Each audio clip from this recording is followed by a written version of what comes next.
Hello students, आज के इस वीडियो में हम लोग पढ़ेंगे कि संधि क्या होता है, संधि के प्रकार क्या हैं और उनके उदाहरण क्या हैं। ये सारी चीज़ें हम लोग आज इस वीडियो में पढ़ेंगे। तो चलिए स्टार्ट करते हैं संधि से कि संधि होता क्या है। संधि का शाब्दिक अर्थ होता है मेल, दैट मीन्स मिलना। किसका मिलना? यहाँ पर जब भी दो अक्षरों का मेल हो तो वहाँ पर संधि होगी, लेकिन कंडीशन है कि वहाँ पर एक विकार होना चाहिए। विकार मतलब कुछ एक बदलाव होने चाहिए, उनके मिलने से कुछ बदलाव होना चाहिए, अदरवाइज वहाँ पर शब्द हो जाएगा। तो दो अक्षरों के मेल को हम शब्द कहते हैं। जैसे मान लिया यहाँ देखिए क और ल, ये मिला दिया तो ये बन गया कल। क्या बन गया? कल। ये तो आपका हो गया शब्द। क्या हो गया? शब्द। यहाँ पर संधि नहीं कहेंगे हम लोग इसको। क्यों? क्योंकि सीधे सीधे मिल गए, क और ल सीधे सीधे मिल गए। तो जब भी सीधे सीधे वर्ड मिलेंगे, अक्षर मिलेंगे, तो उन्हें हम शब्द कहेंगे। लेकिन अगर इनके मिलने से कुछ विकार उत्पन्न होता है, क्या होता है? विकार उत्पन्न होता है। तो यहाँ लिखा दो निकटवर्ती वर्णों के परस्पर मेल से जो विकार उत्पन्न होता है उसे संधि कहते हैं। अब विकार का मतलब क्या है? कि जितना मिले उसमें से कुछ कम हो जाए। जैसे आपको हम समझाते हैं कि एग्जाम्पल के थ्रू, कि अगर यहाँ लिखा है विद्याधनालय, विद्या धन आलय, यहाँ देखिए इसमें आया, इसमें आया, दो आ गए। लेकिन ये दोनों जब मिलेंगे आपस में तो केवल एक बड़ा वाला ही आ बनाएगा। बड़ा वाला का मतलब दीर्घ वाला है, विद्यालय। यहाँ देखिए केवल यही आ रह गया, ए या गायब हो गया। तो यहाँ पर एक विकार उत्पन्न हो गया। तो जब भी विकार उत्पन्न होगा तो उसे हम कहेंगे कि वहाँ पर संधि हो गई। इसके बाद देखते हैं संधि के प्रकार। संधि के प्रकार की संधि होता क्या है, ये हो गया इसके टाइप्स। संधि तीन प्रकार के होते हैं, जिसमें पहला संधि है स्वर संधि, दूसरा है व्यंजन संधि और तीसरा है विसर्ग संधि। स्वर संधि कब होगा? जब कभी भी स्वर वर्ण स्वर से मिलेगा और वहाँ पर विकार उत्पन्न होगा। स्वर वर्ण स्वर से मिले और वहाँ पर विकार उत्पन्न हो तो उसे हम कहेंगे स्वर संधि। या दो स्वरों के मेल से होने वाले विकार को हम स्वर संधि कहते हैं। जब यही स्वर और व्यंजन या दो व्यंजनों के मिलने से जो विकार उत्पन्न होगा उसे हम कहेंगे व्यंजन संधि। चलिए इसके बाद देखते हैं कि स्वर संधि के प्रकार। स्वर संधि के प्रकार, तो स्वर संधि 5 तरह का होता है: दीर्घ संधि, गुण संधि, वृद्धि स्वर संधि, यण संधि और अयादि संधि। ये होते क्या हैं, इनको हम बारी बारी से हम लोग पढ़ेंगे। पहले तो ये जान लिया जाए कि स्वर कितने प्रकार का होता है। स्वर संधि तो 5 प्रकार का हो गया, लेकिन इससे पहले ये जानना जरूरी है कि स्वर कितने प्रकार के होते हैं। स्वर कितने प्रकार के होते हैं? स्वर 2 प्रकार का होता है। कितने प्रकार का? 2 प्रकार का। पहला ह्रस्व स्वर, ह्रस्व स्वर, और दूसरा दीर्घ स्वर, दीर्घ स्वर। अब ह्रस्व स्वर क्या होता है? ह्रस्व स्वर ऐसे स्वर होते हैं जिनके बोलने में बहुत ही कम समय लगता हो, जिनके उच्चारण में बहुत ही कम समय लगता है। जैसे अ हो गया, ई हो गया, उ हो गया, री हो गया, ये सब। दीर्घ कौन से होते हैं? जैसे आ हो गया, ई हो गया, उ हो गया, ओ हो गया, ये सब क्या हैं? दीर्घ हैं। ओके, 2 तरह के स्वर्ण होते हैं, ह्रस्व और दीर्घ। ह्रस्व क्या होते हैं? जिनके बोलने में बहुत कम समय लगता है, उसे हम कहते हैं ह्रस्व स्वर। और जिनके बोलने में ज़्यादा समय लगता है उन्हें हम कहते हैं दीर्घ स्वर। ओके, ये 2 चीज़ें समझ में आ गई। चलिए इसके बाद स्टार्ट करते हैं हम लोग कि पहली संधि जो स्वर संधि का प्रकार है, दीर्घ स्वर संधि क्या होता है। दीर्घ स्वर संधि क्या होता है? तो यहाँ समझते देखिए, जब भी ह्रस्व या दीर्घ, ह्रस्व या दीर्घ, ह्रस्व या दीर्घ से मिलेगा तो बन जाएगा दीर्घ।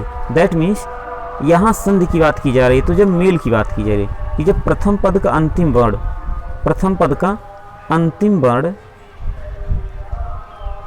प्रथम पद का अंतिम वर्ण मिलता हो द्वितीय पद के प्रथम वर्ण से, द्वितीय पद के प्रथम वर्ण से। और ये हो क्या? ह्रस्व हो या दीर्घ हो, ह्रस्व हो या दीर्घ हो, और दोनों सेम टाइप के हों, एक समान हो। कैसे हो? एक समान हो। एक समान कहने का मतलब क्या है कि ऐसे देखिए, अगर मान लीजिए राम लिख दिया गया, क्या लिख दिया गया राम, तो इसके अंत में आया ए, क्या आया ए, और यहाँ से कोई ऐसा शब्द मिले जैसे मान लीजिए ऐसे अन मिल गया, क्या मिल गया अन, तो यहाँ भी ए आया, यहाँ भी आया। तो जब इस तरह के समान वर्ण मिलेंगे तो वहाँ पर हो जाएगा दीर्घ स्वर संधि। अब ये ह्रस्व भी मिल सकते हैं, दीर्घ भी मिल सकते हैं, या एक ह्रस्व हो एक दीर्घ हो, एक दीर्घ हो एक ह्रस्व हो। तो इस तरह का जब मेल होगा स्वर का स्वर से, वो भी समान प्रकार के वर्णों का, तो वहाँ पर होगा दीर्घ स्वर संधि। ओके, चलिए आगे देखते हैं। यहाँ देखिए पहले दीर्घ स्वर संधि कि जब समान तरह के मिलेंगे ह्रस्व या दीर्घ ए, तो हमेशा क्या हो जाएंगे दीर्घ हो जाएंगे। जब भी ह्रस्व से या ह्रस्व दीर्घ से, दीर्घ ह्रस्व से या दीर्घ से, मतलब सेम तरह के वर्ण होने चाहिए, अ ई उ री चारों में से कोई भी। तो जब आपस में मिलेंगे, उनका मेल होगा, तो वह अपने दीर्घ में बदल जाएंगे। किस में बदल जाएंगे दीर्घ में, और संधि होगी दीर्घ स्वर संधि। यहाँ नाम से पता है कि दीर्घ है, मतलब जब भी वो दीर्घ बन जाएंगे तो हो जाएगा दीर्घ स्वर संधि। ठीक, यहाँ समझते हैं एग्जाम्पल से हम लोग।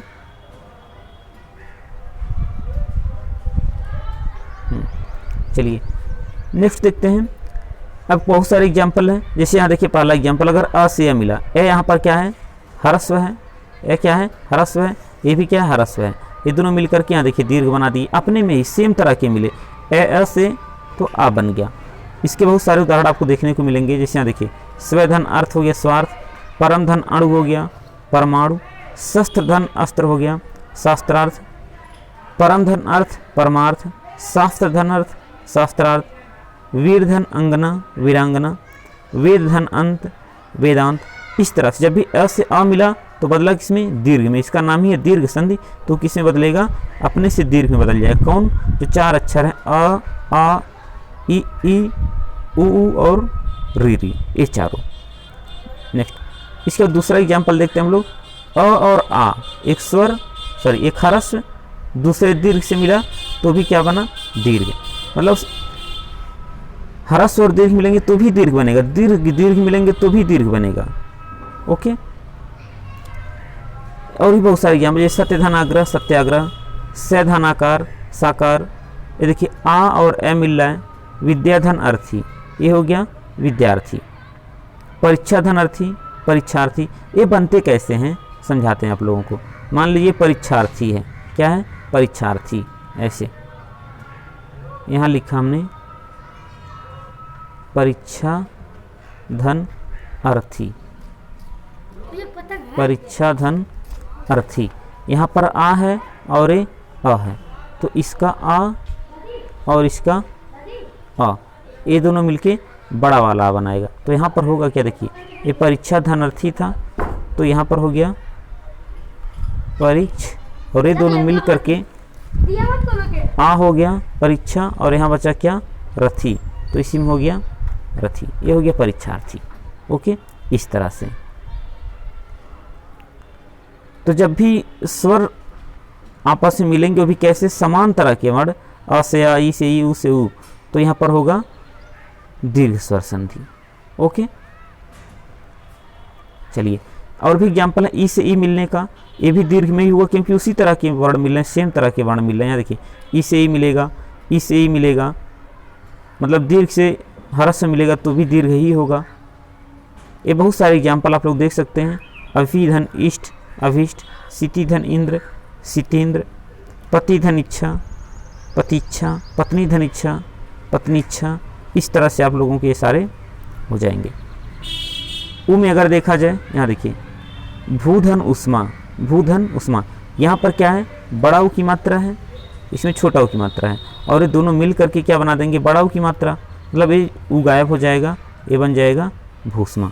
भूधन उद्गार, यहाँ बड़ा उ का मात्रा है, छोटा उ का मात्रा, ये दोनों मिल करके दीर्घ वाला उ बना देंगे।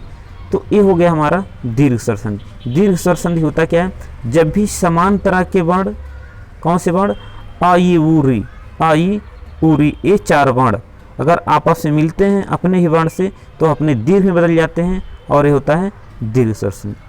इसके नेक्स्ट वीडियो में हम लोग देखेंगे गुण स्वर संधि। ओके, वीडियो देखने के लिए थैंक यू। अगर वीडियो पसंद आया हो तो लाइक, शेयर और कमेंट करना ना भूलें। और जिन्होंने भी अब तक चैनल को सब्सक्राइब नहीं किया है वो चैनल को सब्सक्राइब अवश्य कर देंगे। ओके, वीडियो देखने के लिए थैंक यू।